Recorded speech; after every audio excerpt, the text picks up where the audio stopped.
Right, hello everyone. Sorry, the usual technical issues just at the last minute.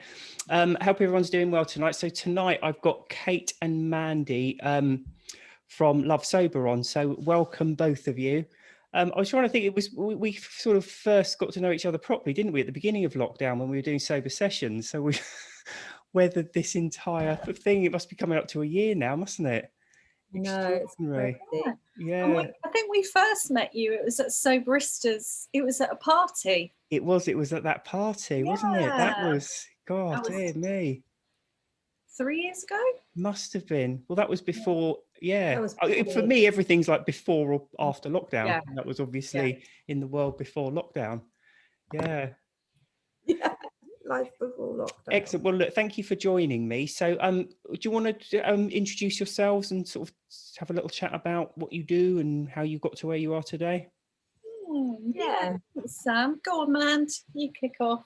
Okay, I'm worrying about my internet. I don't know if it's me or you or something, but anyway, we'll try with it.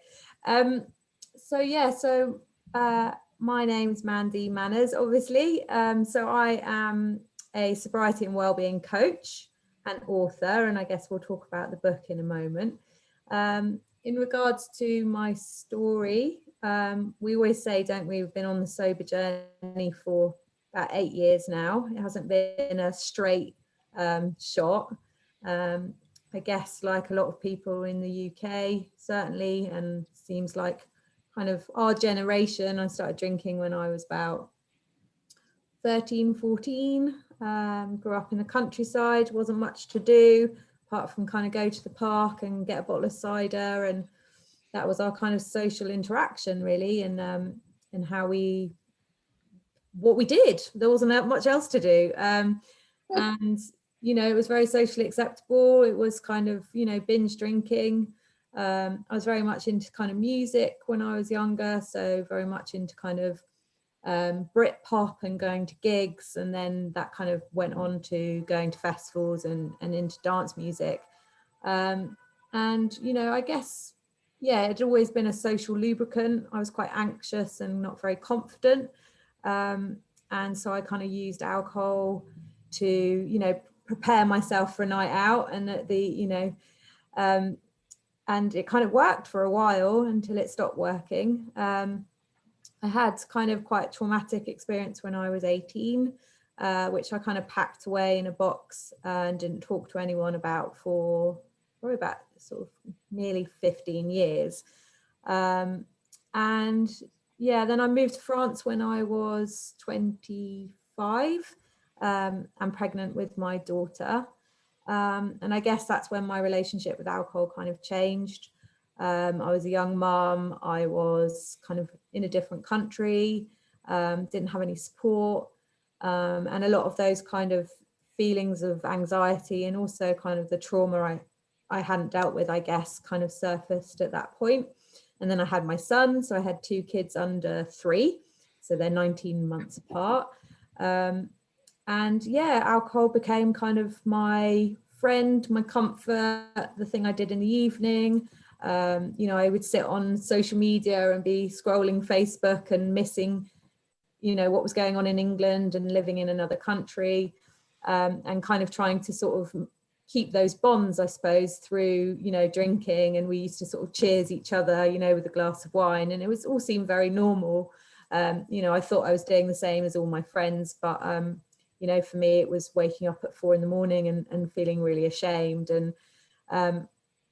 And so, you know, I was working, I had quite a good job, a very good job. I always downplay it, but I was kind of like a team leader of 2 campuses, university. So I, you know, had quite a lot of responsibility managing that team of about 25 teachers and, you know, creating a program for them in business English. And yeah, I was going to the bar after work and then going home and finishing the evening with some more wine and not sleeping.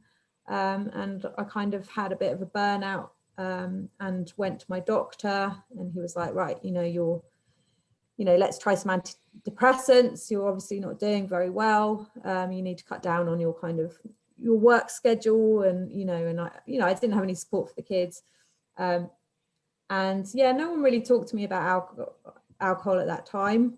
And kind of through going to CBT and starting to work through, you know, the trauma and work through the work and all the other things, kind of realized that alcohol was a bit of a problem for me. And, you know, I tried to stop and I couldn't. You know, I'd make sort of decisions, right, I'm not going to sort of drink in the week, and then I'd end up sort of changing my mind by Wednesday. And so yeah, in 2013, I sort of, as many of us have done, Googled in the middle of the night, you know, am I an alcoholic? And I found Soberistas, you know, run by Lucy Rocker.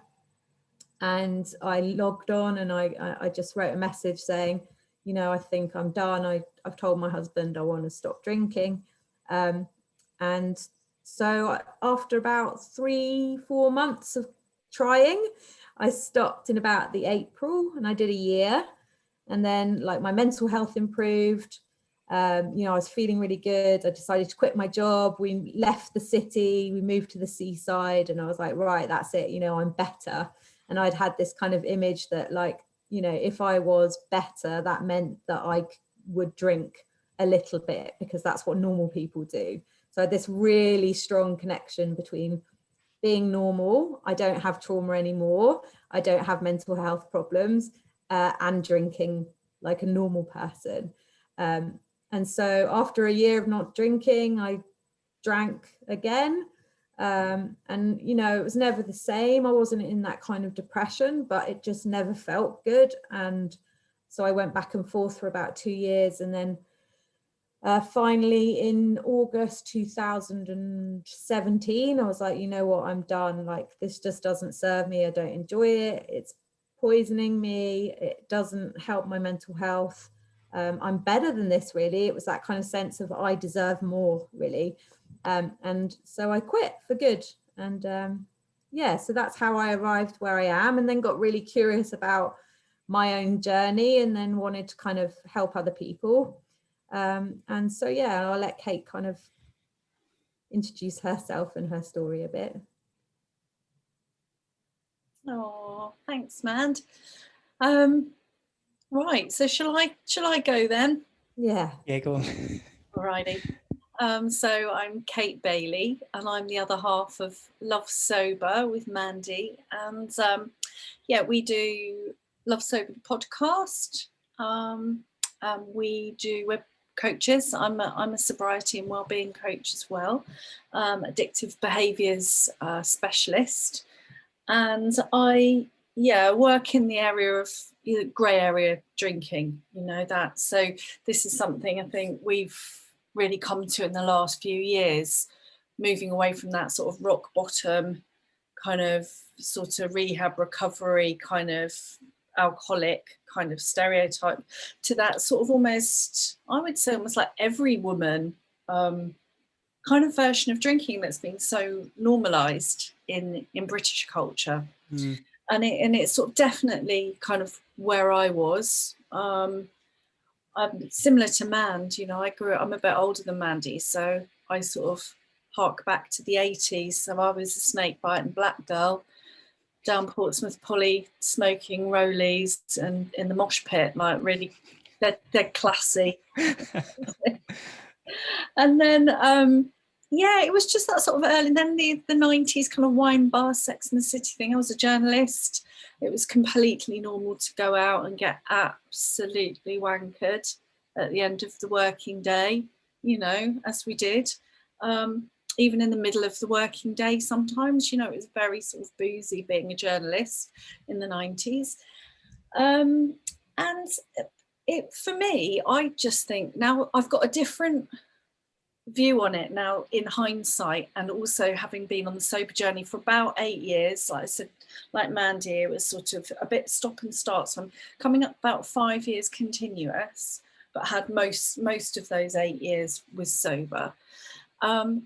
And sort of as I've kind of reflected on it, I now realise that I was desperately trying to be normal. I think there's a real kind of connection with Mandy in that of I definitely was self-medicating with alcohol a very anxious personality type. I've got a real interest in sort of neurodiversity because I now realise we have it within our family. Now, as being a mum, I'm piecing it together and thinking, oh, okay, I have, you know, sensory processing issues or needs.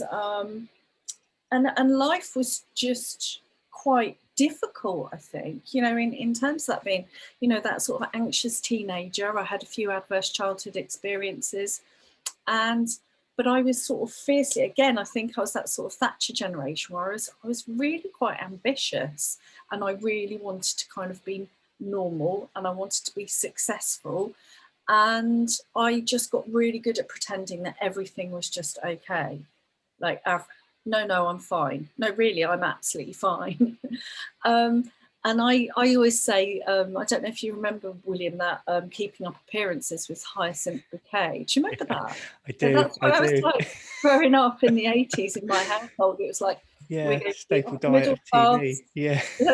like, you know, upper working class, sort of voting Tory, Yeah. and the net curtains would be twitching and we'd all be very fine, thank you very much, you know. And I just think I carried that on, and the cracks began to appear, you know, as I got older. The kind of weekend binge drinking was feeling worse and worse and worse. The hangovers were getting worse and worse and worse. Anxiety was getting worse and worse and worse.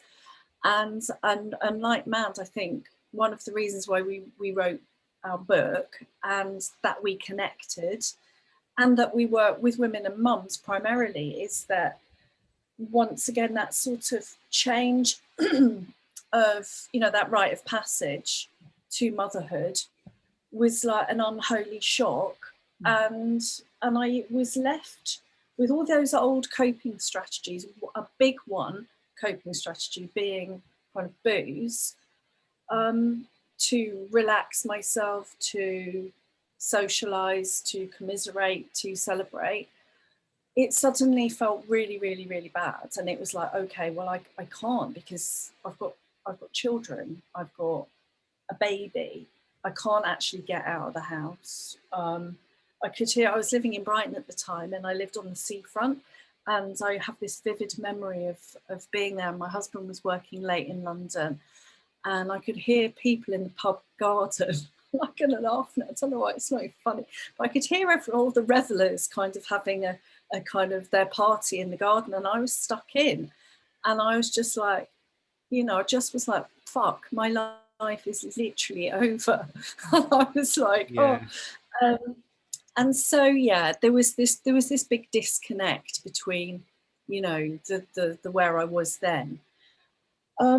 And obviously, I think the other thing that I did was, when I was pregnant, I didn't drink, or, you know, not for that first trimester, and then was very, very moderate. So I entered motherhood thinking, oh, that's amazing, I haven't got a problem after all.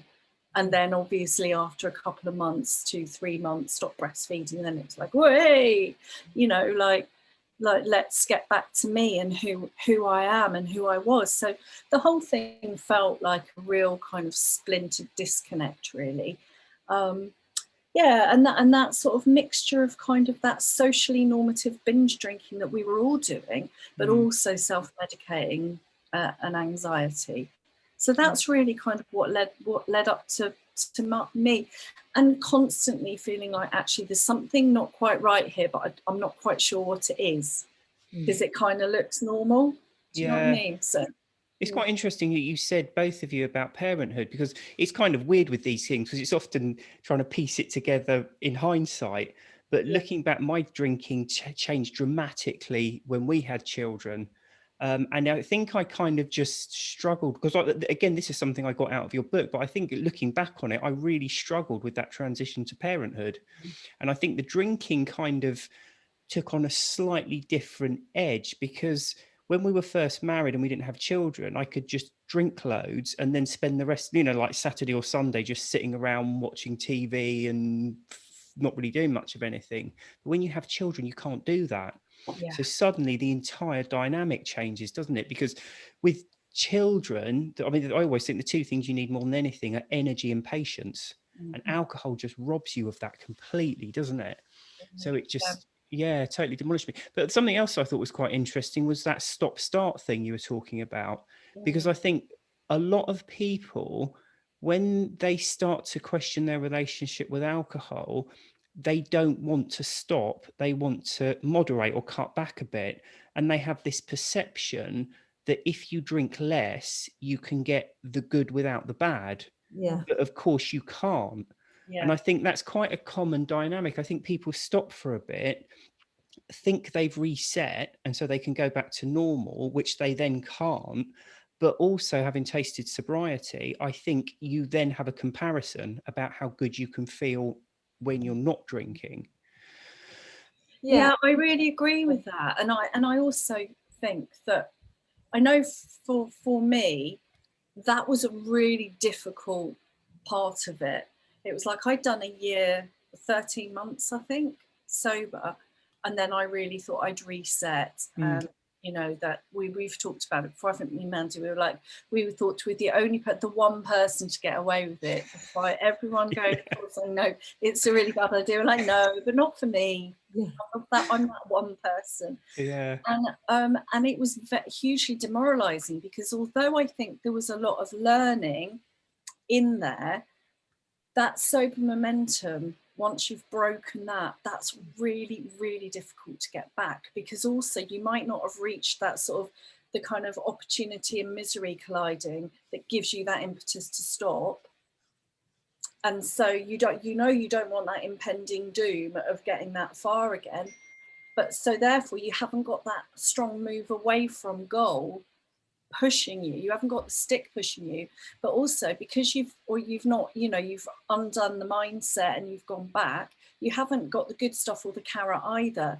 And I think that's a really, really, really difficult place to be. And we will go on to that, because that's one of the reasons why Mandy and I wrote Love Yourself Sober, because it was about the journey back to sobriety with the different tools on board, right? Yeah. I mean, I definitely, like, something I identify now, which is so key to people, is that the element of belief and hope, and so when you start out that first time, you've got this, like, you're meeting new people, you've got this whole thing, and you're like, right, like, this is going to be my new life. And the first time you take that drink again, so much of that disappears. And so you're climbing it up again, up onto that kind of thing. And every time you go back to drinking, you lose a bit more of that kind of hope and belief, so it's always that thing of like, right, what else can I like, something new, like I need a new mindset. Like, for me, the second time round, it was reading your book and Annie Grace, where it was just that kind of switch again. And I needed that mindset switch just to be like, oh, this is all the stuff I'd forgotten about. Yeah. But also that community piece. It's like I needed friends. Like I couldn't do it on my own. It was I didn't want to just be the only sober person that I knew in the world. It's like I'm a social person. Like we're hearing a lot of people talking about going back to lockdown, when lockdown finishes and pubs opening, and the terror of kind of being in those social situations. And it's like, it's not either or. You can have both, you can have your social life, but you also need the tools around you to support your sobriety. So you can go, but you're not going to stay until everyone's repeating themselves and it gets really boring. That's the moment that you leave, you can go and you can be with those people, or you can make new sober friends where you can go and be social, but you don't have to deal with alcohol. So like, I think that thing of like having fear that it's like, if I'm sober, then everything else in my life disappears, is not the reality. It's just you need the tweaks. And I think that's what happened for Kate and I the first time round. We didn't have enough of the tools and the support around us to kind of sustain it long term.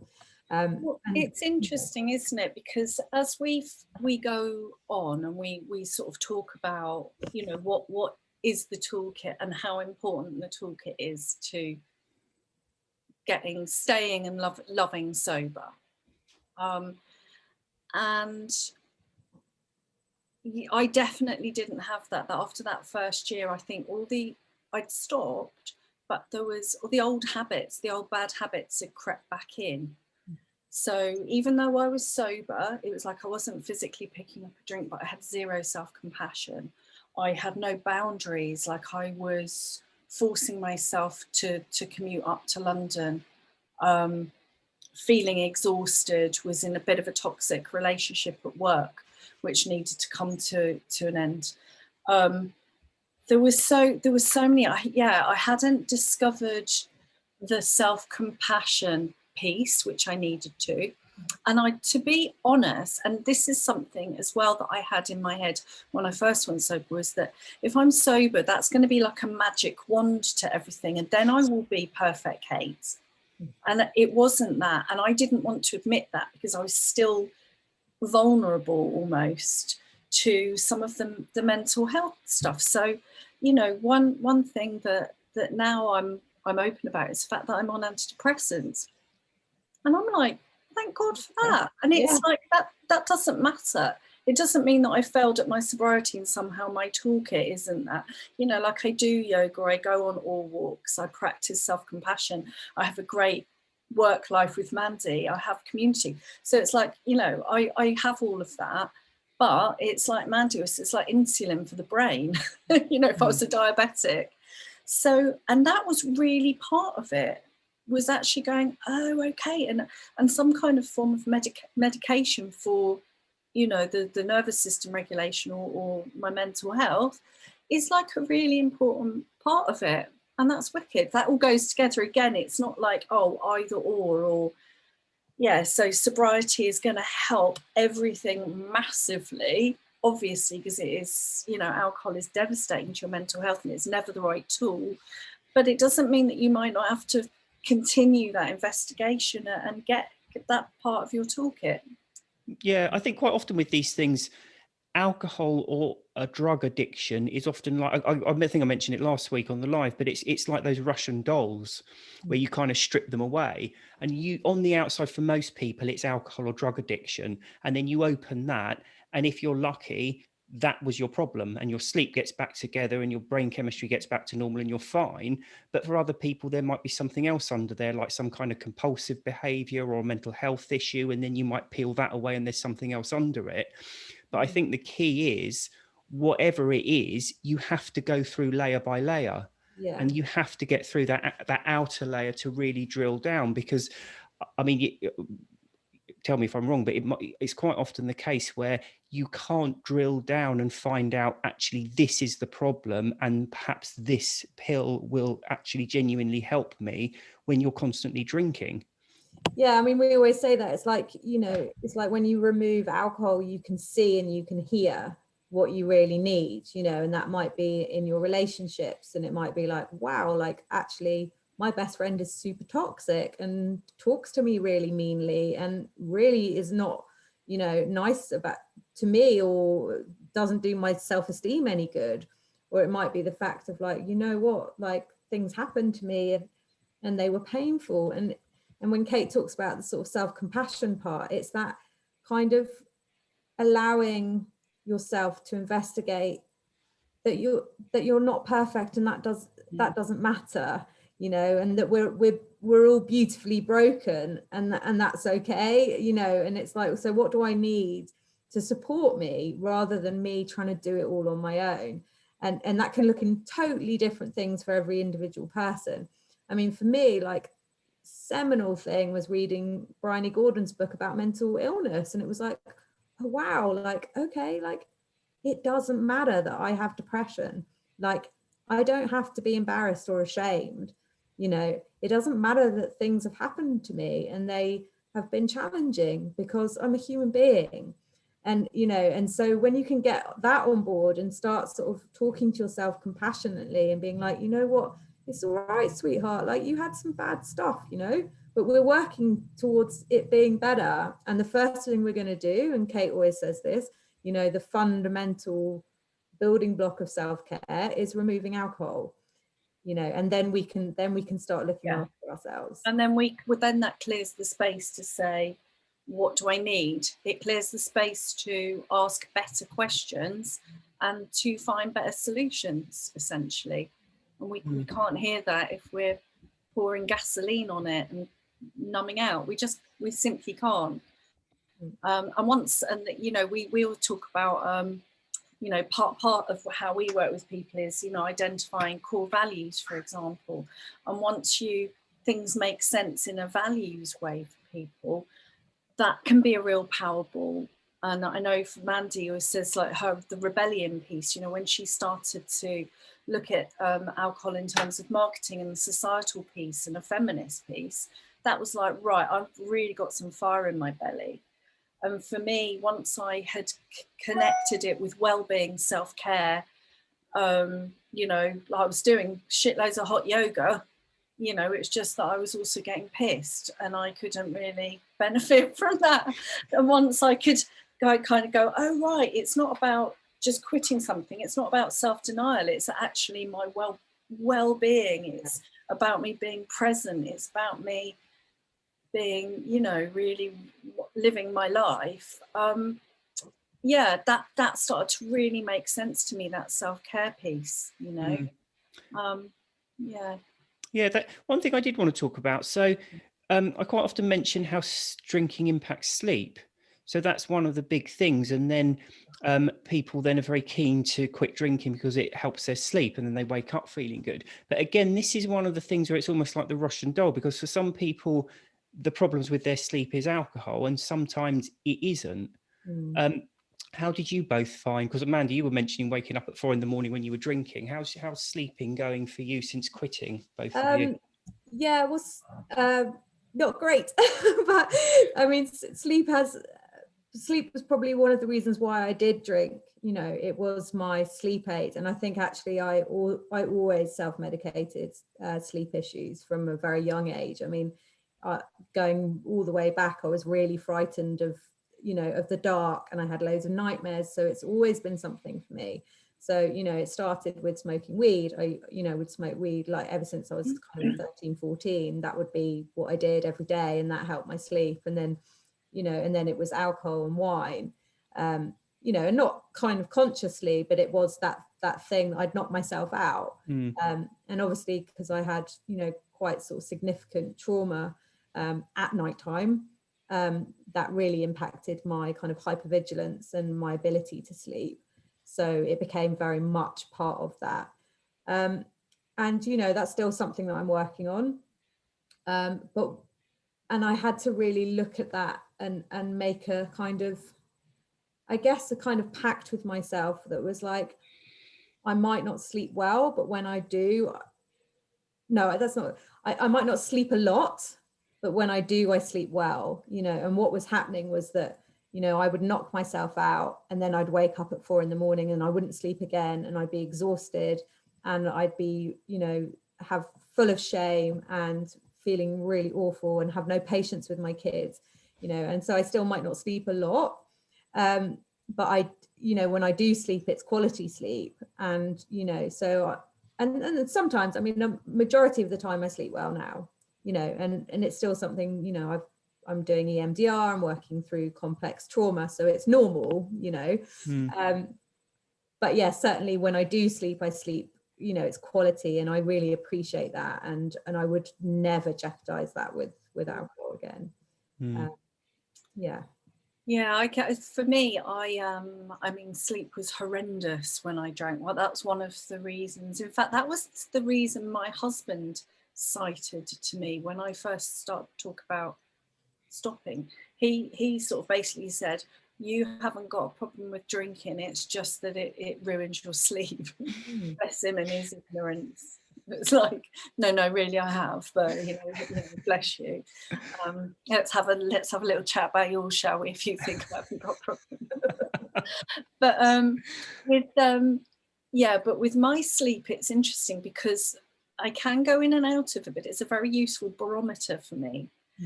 If my sleep knocks out, it means that I've got too much on, that I'm stressed out about something, and then I'll be wakeful. So actually I see it as a kind of a useful indicator of I might have something too much going on, and maybe I need to adjust other bits. You know, I might need to take something off my plate. I might need to ask for help. Yeah, I might need to have a little look through the diary and cancel a few things. So I see my sleep as a very, it's a useful indicator. And those delicious sleeps, you Yeah. know, like, and even when I used to drink, I would love, when I wasn't, you know, the evenings during the week that I wasn't, to get into bed and my head hitting the pillow, knowing that I was going to sleep, knowing that I wasn't going to have the inevitable 3 a.m. wake up call with anxiety and sweating and self-loathing, you know. So I always say that, like you said, William, it's like, it's such an important commodity, isn't it, to parents and to us. Absolutely. And anything we can do to kind of help that and preserve that, because that's the thing, that's, if your sleep is a bit rubbish, if you're not, you know, once you've stopped drinking, then you can work with it. You know, there are things you can try. Melatonin, you can set your evening routine so that, you know, you have a lavender bath, a decaf Earl Grey. You can get you can investigate it and work with it. And there's so much we can do to help ourselves, you know, if we haven't, obviously Mandy's got a different situation, but yeah. Tell us a bit about the book then, because your book, obviously I've read it anyway, but to hear it from you, because the thing that struck me about it is it's not just about quitting drinking, is it? It's a bit more to it than that. It's the toolkit. It's the toolkit that we talk about, isn't it? It's what happened. It's a bit of mindset shift, in terms of, we look at what's behind the bottle, why we might, you know, we could have had adverse childhood experiences, we could have neurodiversity. You know, there's the social piece of the marketing at us as parents, as women. It is aimed at mums, but that's really for the piece on the front. Really, it's aimed at parents and carers, and, you know, anyone in a kind of helping relationship. So it's about that self-care approach to supporting, caring for the carer, and whether that's, you know, boundaries, socializing, getting your routine sorted out. We both studied the science of happiness and quite a lot of positive psychology. So we've used a lot of tips and tools from those disciplines, and also some kind of traditional recovery type elements. So you'll see the hungry, angry, lonely, tired in there, because that's a great tool. You'll also see things like encouraging kind of an awe practice, because awe and wonder, you know, if you go to a 12-step thing, then they will, you know, they'll be talking about higher power. Now, that's not something that appeals to us, but it is really important for meaning, purpose, and feeling connected with something greater, whether that be walking on a mountain or connecting with social groups that inspire you, for our brain health and our connectivity, and essentially our recovery and our sobriety. So it's really that kind of 360 look, isn't it, man? Sort of emotional toolkit, somatic toolkit, ways to soothe ourselves. You know, it's meant to be a dip-in practical workbook for busy people, that if they need to kind of open a page, they can go, oh yeah, okay, that's really, really helpful, and that's something I can do today to support my sobriety and my well-being, basically. Yeah, it's interesting what you're saying about that whole thing about it being, because I haven't really paid much attention to this, but it being really aimed at carers. Because funnily enough, that's just made me think. I'm on quite a few WhatsApp groups. So I've got the one for like the homeschooling for my 8 and 9-year-old. And then I'm on their rugby one and the football one. And what you traditionally think would be like the really boozy ones, like the football and the rugby one, it doesn't get mentioned at all, alcohol. It's always in the school ones where it's like all lessons are over and there's the little emojis of glasses of wine and all the rest of it. It really is pushed, isn't it, to do with caring? Yeah, well, I think it's, you know, certainly if you're in a primary caregiving role, you know, there's a lot of messaging around you being self-sacrificing. Essentially, it's like you put other people in front of yourself. You know, when you become a mother, or you're the a lone parent, a single parent, it's like, I need to make sure that my kids are happier than me. Like, I need to make sure that everyone else's needs are met. You know, and certainly for me, I had no boundaries, I had no self-care. I was, you know, making sure everyone else's needs were met, and I'd completely forgotten about me, and I didn't even feel like I was allowed. And so, you know, it's really about putting yourself in the picture, because you matter too. And you know, it's hugely important to have that piece. Yeah. Yeah, and I think so much of it is that, like we were having a little chat before, weren't we, before we came on, about the sort of the homeschooling piece, which I don't think it should be called homeschooling. We said it should be called supporting your family in the educational system in a global pandemic. Not fucking homeschooling. It sounds like I'm making fairy cakes. Do you know what I mean? Painting toenails. But yeah, I think so much of it as we go on, we see it so much with the women that we work with, this kind of nervous system piece. And what I mean by that is that we tend to sprint through the day, and then the layers and layers and layers of stress come up, and we tend to wave away the red flags, just simply through practicality of being busy and stressed from this kind of, you know, and having to change the different hats. It's like I always say, whenever you put a different hat on, if I put mum hat to work hat to mum hat to cook hat to cleaner hat to mum hat to work hat back on, it's like I'm not only changing the roles, it's like every time you change a role, it's energy and it takes it out of you, and it can be really stressful and overwhelming. And then we add to that, oh right, okay, so just sort of, you know, Johnny has fallen over and grazed his knee, and so I'm just going to ignore the fact that I really need a wee, right? That's going to stress your nervous system. And then suddenly I'm like, to the power of 10, I've had enough, and I just want to press the fuck it button. I want a glass of wine. Do you know what I mean? And it's like, there's an army of people, parents and carers, who feel like that every bloody day.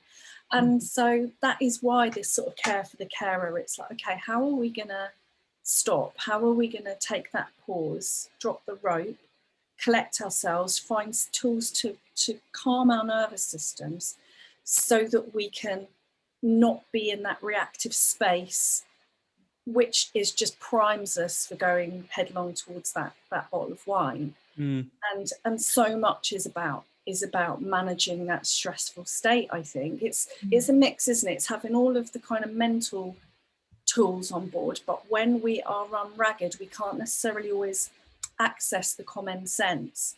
So it's really trying to get people into that sort of proactive, practiced art of kind of self-regulation, so that they can use it when crisis happens. So we cover quite a lot of that in the book as well, like practical tools for that. And do you do counselling as well, like one-to-one sessions? Do you do group sessions as well, that kind of thing? We do all the stuff, don't we? We do one-to-one clients. We do group. We've got a group program just about to start, actually, 21st, our Love Sober Life School. And what's that entail?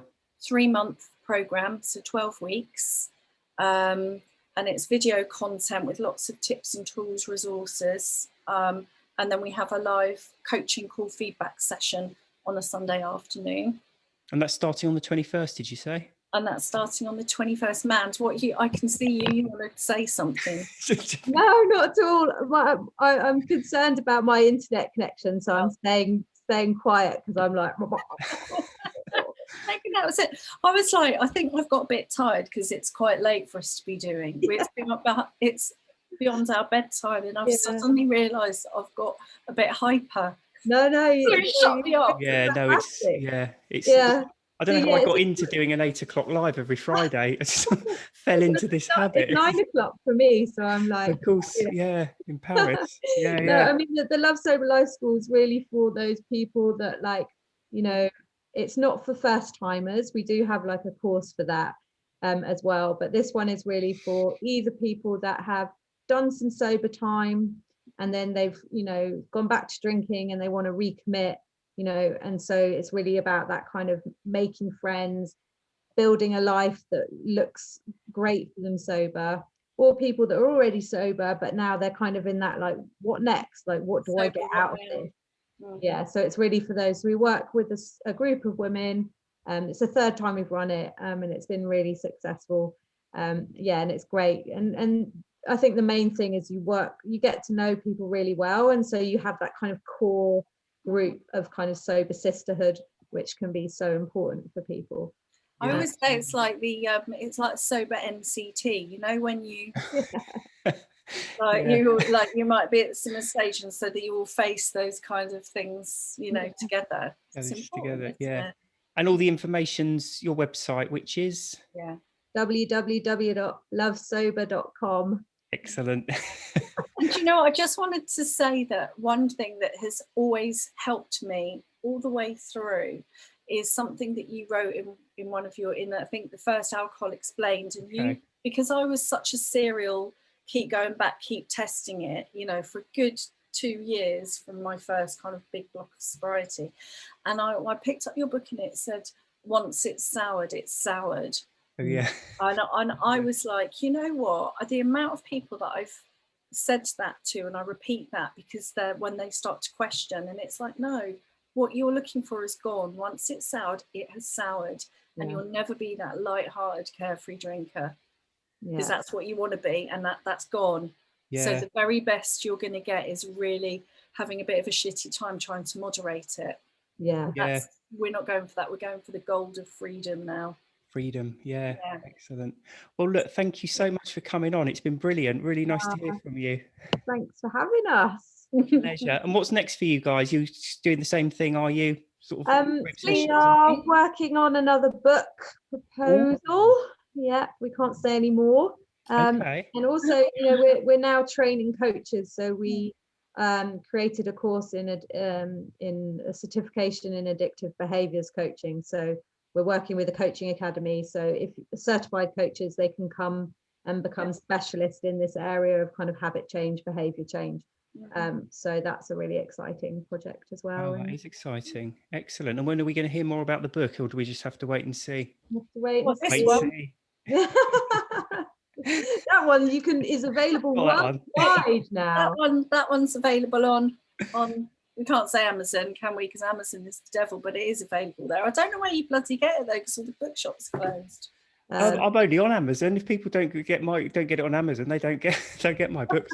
The only place you can get them. Thank you so much, William, for having us. Yeah, thank you. It's so nice to have a chat with you. Yeah, nice to catch up, wasn't it? Yeah. Thank you again for coming on then. All right. Bye. Cheers. Bye. Bye.